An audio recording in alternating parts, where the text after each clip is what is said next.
They're always looking at the world from their Hispanic background. But I know, I mean, I do that too, looking at it from, I mean, it's your reference point. It's your culture. You know, I mean, for me, just being from so many different places, you know, I mean, I can look at the world in so many different ways in that sense too, you know, so for these kids it's so natural. Ella es por Cataluña. A ver. Todo esto es Cataluña. Buenos días. ¿Cómo están? Buenos días. Bien, más o menos. Bueno, hoy día yo voy a hacer una presentación sobre el país donde nací y crecí. Hay tanta información que compartir del Perú que es imposible cubrir toda la información. Entonces, lo que yo he hecho, he escogido ciertas cosas que para mí son importantes.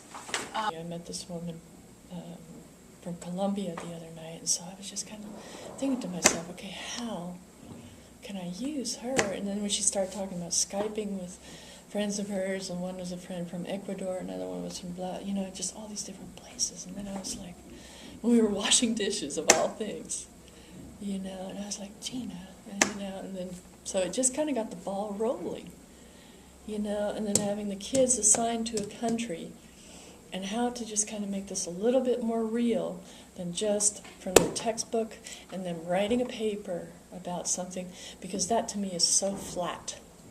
You know, whereas this, as you could see, it was just amazing how the kids were just really interested, you know. And I asked her specifically, talk about school, talk about food, things that you do as a teenager, because those will be things that they'll be really interested in. Mm-hmm. You know, and you could see that. I mean, you could see they were really engaged. Mm-hmm. Me, you know, just even being like Saturday night, being at our friend's house, you know, I hear a tidbit of a conversation, and I'm like, oh my God, yeah, I could use that this way, you know. And so it was just a matter of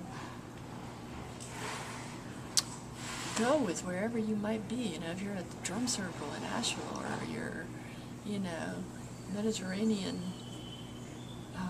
what is it,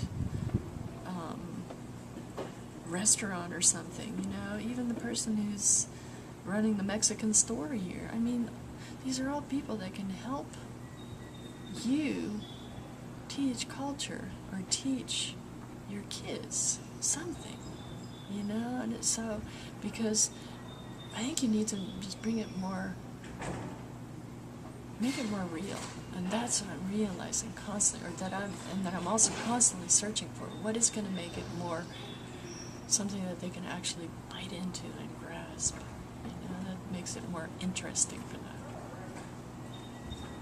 And I don't think it's necessarily always the technology, because I think I think some of our kids are really burned out on it sometimes, you know, from what I'm seeing. And so the more real stuff that you can give them, actually something that they can hold or taste or listen to, experience, that's more realistic for them. I mean, just hearing her speaking today, that was just fantastic. They've never heard her talk that long. They've heard her saying little bits and pieces, but to actually hear her really talking like that, that was one of the best things that we've done all year, you know. Yeah, so don't close the door on anything.